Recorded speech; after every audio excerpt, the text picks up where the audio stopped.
अनुराग जी को लाइए, रत्नाकर जी को लाइए, रिजवी जी को लाइए, Ajay ji and Bhatia ji, 2 versus 3। Thank you very much. Rohit आ रहा हूँ, रिलैक्स। ये कहा जा रहा है कि मस्जिद यानी आस्था का स्थल, मदरसा यानी पढ़ाई का स्थल, और कब्रिस्तान यानी अंतिम स्थल, इन तीनों पे वार करना चाहती है भारतीय जनता पार्टी, इन तीनों पे कब्जा करना चाहती है Bharatiya Janata Party. Ajay Alok ji, this is what's being said, ये कहा जा रहा है, सुना आपने?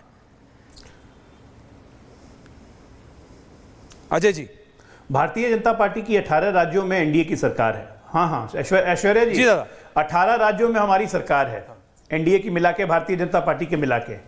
एक इंस्टेंस कहीं बताइए तो जहां पे हमने मस्जिद, मदरसा या कब्रिस्तान को कब्जे की बात कही हो? हमने कभी नहीं किया। लेकिन कब्रिस्तान की जमीन पे कब्जा करके अनुराग भदौरिया के पार्टी और उनके ससुरवाल वाले पार्टी बिहार में जो है, वहां गाय भैंस जरूर लगती थी। ये बिहार के लोग मुसलमान भूले नहीं हैं। तो कब्रिस्तान की जमीन कौन करता था? रंगरेज जी, ये तो आपको भी याद है। आप तो बिहार नहीं आए हैं, आपके लीडरान जो हैं अक्सर बिहार आते हैं चुनाव के दौरान। जरा पूछिएगा किशनगंज, पुटकरियार, पूर्णिया में कब्रिस्तान की घेरेबंदी किसने करवाई, प्रोटेक्शन किसने दिया? सब एनडीए की सरकार ने किया है। इसलिए वो बात नहीं है। और ये जो आप बार बार धमकी दे रहे थे ना कि रामनवमी के बाद शाहीन बाग देश भर में होगा, काट की हांडी बार बार नहीं चढ़ती है। मैंने शुरू में ही कहा था, लोकतांत्रिक ढंग से जहां प्रोटेस्ट करना है प्रोटेस्ट कीजिए। शाहीन बाग की तरह रोड बंद करने की कोशिश जरा करके देखिएगा, इस बार ट्राई कीजिएगा। ट्राई करने में कोई हर्ज नहीं है, इसलिए धमकी देना बंद कीजिए। शाहीन बाग अब दोबारा इस देश में कभी नहीं होने वाला है। एक बार हो गया, हो गया। मैं बस इतना कह रहा हूं। नहीं, रंगरेज जी क्या कह रहे हैं? देना आप देखते हैं, आप रोज धमकी देते हैं, टीवी चैनल पे आते हैं, टीवी चैनल पे आके धमकी देंगे हमें? कौन धमकी दे रहा है? अरे हम तुम जैसे लोगों से डरने वाले नहीं है, जो अंग्रेजों के लिए दलाली करते थे, जो अंग्रेजों से शाहीन बाग करके दिखाना। हम गांधी जी के शाहीन बाग करके दिखाना जरा कहीं पे। हम डरने शाहीन बाग करके दिखाना ना। शाहीन बाग से बड़ा प्रोटेस्ट होगा। शाहीन बाग करके दिखाना। शाहीन बाग से बड़ा होगा। अरे करेंगे, तुम क्या कर लोगे यार? शाहीन बाग करके दिखाना, रोड ब्लॉक करना जरा। वक्ता हो, तुम क्या कर लोगे भाई? रोड ब्लॉक करके दिखाना। हम कुछ नहीं करेंगे, प्रशासन करेगा। अरे करेंगे भाई, प्रशासन करेगा, चिंता मत कीजिए। मैं चैलेंज कर रहा हूं, प्रशासन करेगा। तुम्हारे जो हो बस की कर लेना। ठीक। अब आप तुमसे चैलेंज तो हम लोग भी करके दिखाइए ना। शाहीन बाग धमकी देने, देश की जनता से डरना, पूरे देश में शाहीन बाग करना चाहते हैं। कहां से आए उठ के? हैं? हम तुमसे डरते नहीं है। अरे कहां से आए उठ के? किसी से नहीं, इस देश की जनता से डरना। कितना सबर इसको अजय आलोक जी, आ रहा हूं, एक सेकंड। रंगरेज साहब, इस देश की जनता से डरिएगा, किसी से नहीं। रिजवी जी को लाइए। इस देश की जनता से डरिएगा, सबको लाओ। इस देश की जनता से डरो, संविधान और देश के इस देश की जनता से डरिएगा। भाटिया जी, रत्नाकर जी आ रहा हूं। रत्नाकर जी देखिए, आपकी भैया जरा ले आओ, तुम्हारा डायरेक्टर, तुम प्लीज ले आओ, सबको ले आओ। Thank you. मैं सिर्फ इतना कह रहा हूं, कांग्रेस पार्टी, भाटिया जी आ रहा हूं। रत्नाकर जी, आपकी पार्टी के लिए तो ये इतना महत्वपूर्ण इशू था कि ना राहुल जी बोले, ना प्रियंका जी बोली। अगर कांग्रेस पार्टी को इतना ही लग रहा था कि इतना बड़ा ब्लंडर करने जा रही है बीजेपी, या इतना कब्जा करने जा रही है बीजेपी, तो आपकी पार्टी में तो बोले ही नहीं। मैं क्या आऊं आपके पास? आ रहा हूं। लेकिन जिस पार्टी के प्रवक्ता बहुत बोल रहा है, वो आज क्यों चुप है? अनुराग भदौरिया जी, आप मुझे बताइए ना। ये कब्जा खत्म हो रहा है, कोई मस्जिद, मदरसा या कब्रिस्तान पे नहीं, मॉल, शॉपिंग आर्केड और अपार्टमेंट कॉम्प्लेक्सेस के खिलाफ जो धर्म और मजहब के नाम पे ये बिजनेस चला रहे हैं, उसके ऊपर दिक्कत है। जो इंडिया गेट पे कब्जा मार रहे हैं, जो पार्लियामेंट पे कब्जा कर रहे हैं, और जो कह रहे हैं कि प्रधानमंत्री आवास भी उनका है और टर्मिनल 3 भी उनका है, दिक्कत उससे है। समाजवादी पार्टी समझ रही है कि नहीं? अनुराग जी बोलूं मैं? अगर आपका मन है मत बोलिए, कहते हैं ना, फ्रीडम है। बहुत देर बाद आप आए, क्योंकि आप एजेंडा चला रहे थे, बीजेपी को 2 बार बुलवा दिया। बीजेपी की तरफ से आप AIMIM भी बीजेपी है क्या? 10 मिनट बीजेपी वाले। अच्छा हाँ, आप तो AIMIM भी बीजेपी मानते हैं। आप सवाल अब मेरा सुन लीजिए जी, बोलिए। कहते हैं ना कि बस्ती में सियासत तो तुम खूब करते हो, बस्ती की आवाज उठाओ तो जाने ना।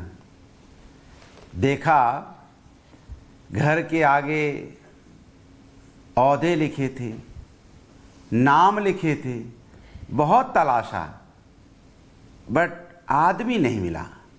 ये भारतीय जनता पार्टी की हालत हो गई है।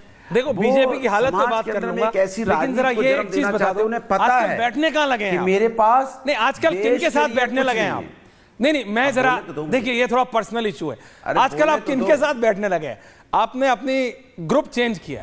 ये जो शेर व शायरा हो रहे हैं आप, ये जो बिल्कुल जो हर चीज में आप शेर व शायरी ला रहे हैं, आपने अपना ग्रुप चेंज किया, मुझे ऐसा लग रहा है। हाँ, ये लखनऊ में आप थोड़े अच्छे लोगों के साथ बैठने लगे हैं आजकल, मुझे ऐसा लग रहा है। वही घिसी पिटी 4 लाइनें नहीं आ रही, नया नया आ रहा है आपको भी आजकल। सुना दूं हाँ, कि सड़कों पे लिखे हुए सैकड़ों नारों को तू ना देख।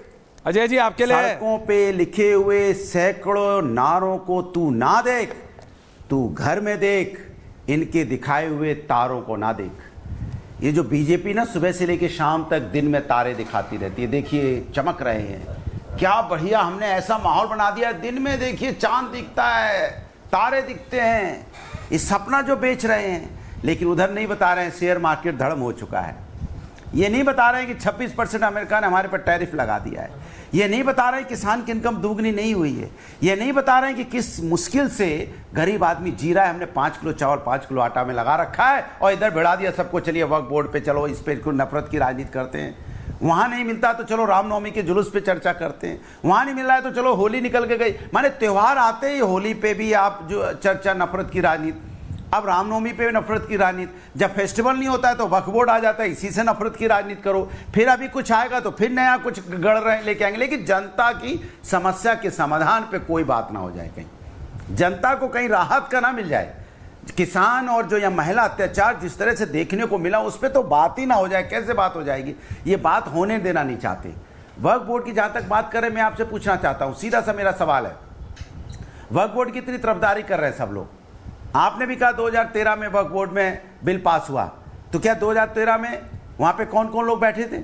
वक्फ बोर्ड की कितनी जमीन पर, वक्फ बोर्ड की कितनी जमीन पर अपार्टमेंट बनवाए हैं? नहीं थे उस समय। मुलायम सिंह के पुत्र ने उठाई क्या? मुख्तार अब्बास वक्फ बोर्ड की कितनी जमीन पे अपार्टमेंट बनवाए हैं उत्तर प्रदेश में? मुलायम सिंह यादव के पुत्र ने। पार्लियामेंट में।